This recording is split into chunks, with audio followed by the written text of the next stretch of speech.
Welcome to This Explainer. Today, we're diving into something super rewarding. We're going to take that thing you probably toss in the trash every summer and turn it into a beautiful, living tree. Yep, we're breaking down exactly how to grow an apricot tree completely from scratch using just a single pit. Think about it. The next time you're eating a really sweet, juicy apricot, what if you just didn't throw the pit away? What if, instead, that little leftover stone became an actual fruit-bearing tree right in your backyard? Reframing that piece of trash as a tiny starting point, it kind of changes the whole game. Now, it sounds almost too simple, and botanically, it actually is. But I do got to give you a quick warning right out of the gate. While the steps are super straightforward, this whole process requires a lot of patience.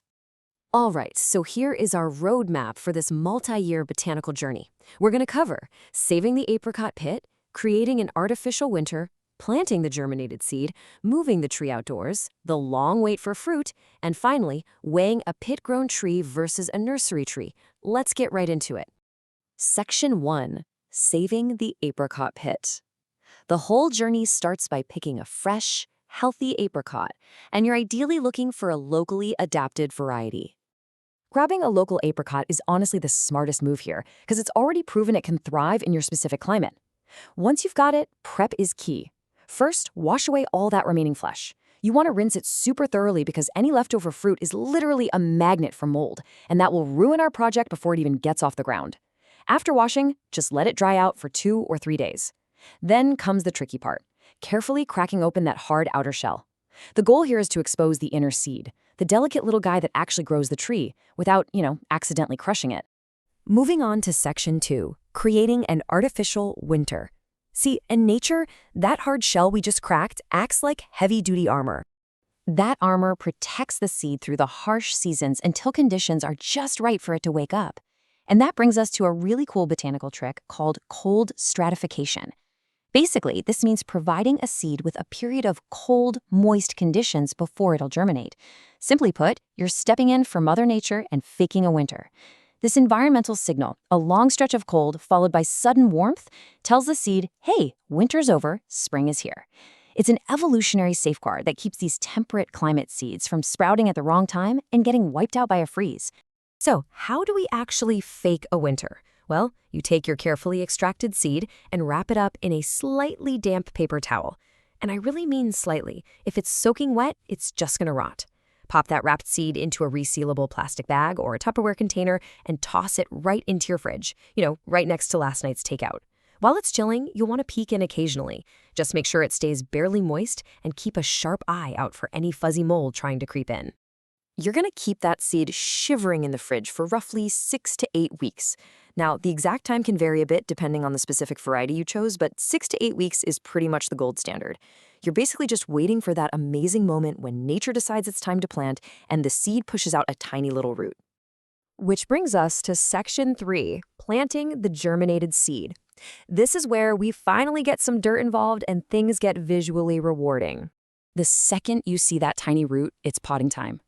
Grab a small container, and it absolutely must have drainage holes, and fill it with a loose, well-draining potting mix.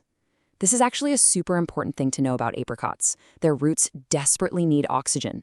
If they're sitting in constantly waterlogged heavy soil, they will literally suffocate.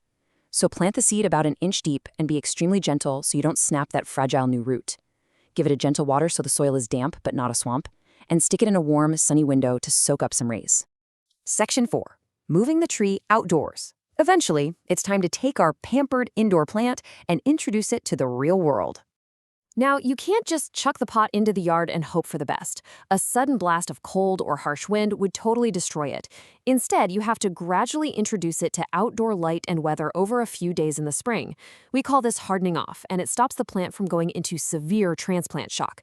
When you do finally put it in the ground, make absolutely sure the area has great drainage. Avoid those low spots in your yard where puddles form after it rains. And crucially, check your spacing. It's easy to forget, but that tiny little twig is going to be a massive tree one day, so give it the physical room it needs to stretch out. And hey, look at that. Our magic number is back, 6 to 8. But this time, we're not talking about weeks in a fridge. We're talking about sunlight. Apricot trees love full sun, which means they need about 6 to 8, or honestly even more, hours of direct sunlight every single day. The more sun it gets, the better it grows, the healthier the leaves will be, and ultimately, the better your fruit is going to taste. So what else makes for perfect outdoor conditions? Well, apricots can handle a few different soil types, but slightly acidic to neutral is the sweet spot. When you water, don't just give the young tree a tiny sip every day. Go for deep watering sessions. That encourages the roots to dive deeper into the earth, which gives the tree long-term stability and helps it survive droughts. Climate-wise, they need that winter chill followed by a nice warm growing season. Oh, and here's some awesome news if you're growing at home. A lot of apricot varieties are actually self-fertile. That means one single tree can produce fruit all by itself. No need to buy and plant a second partner tree. Section 5. The long wait for fruit. This is where that immense patience we talked about really kicks in. I want to set some realistic expectations here because we are definitely shifting our timeline from weeks to years. Your entire first year, that is all about just getting a healthy, young tree established in the ground. You are absolutely not seeing fruit anytime soon. In years 2 and 3, the tree is putting all its energy into growing larger and building a strong framework of branches. It honestly isn't until years 3 to 5, or even later, that a seed-grown apricot might even start flowering and fruiting. And just a heads up, even when you do get those gorgeous pink and white flowers, it doesn't mean you're getting a massive harvest right away. Young trees naturally start small. But here is probably the coolest part about everything we've just done. You're planting a total genetic surprise. Because it grew from a seed, it's got a brand new combination of DNA. Stone fruits like apricots have what's called extreme heterozygosity, which is really just a fancy way of saying their seeds are a wild genetic grab bag. The fruit this tree eventually makes, it could be sweeter, smaller, firmer, softer, or just completely different from the apricot you ate years ago. It's a literal living, breathing science experiment. Now, while you're waiting for that surprise harvest, there's some upkeep.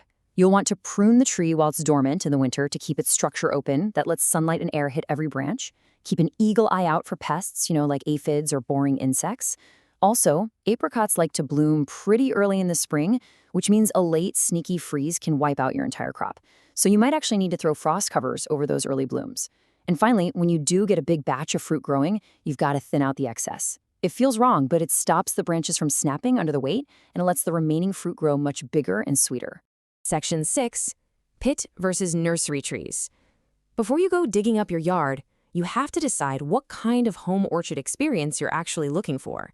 Let's look at the two options. A pit-grown tree, it's a completely free gardening experiment. You get that fun genetic surprise, but it takes way longer. It's really all about enjoying the journey. On the flip side, buying a commercial grafted nursery tree costs money upfront, but you're guaranteed a predictable, specific variety. Plus, since it's already grafted onto a mature rootstock, you get fruit much sooner. The nursery tree route is really for when you just want the result, the actual fruit, as fast as humanly possible. Let's do a quick recap. If you're going the pit route, you're going to clean and prep it. You'll use cold stratification to fake a deep winter. You'll plant the sprouted seed in loose, well-draining soil. You'll give it plenty of full sun and protect it while it's young. And above all else, you will be patient. I can't stress that enough. Patience is the ultimate ingredient here. Which leaves us with one final big question. Are you ready for a long-term gardening experiment? Think about it.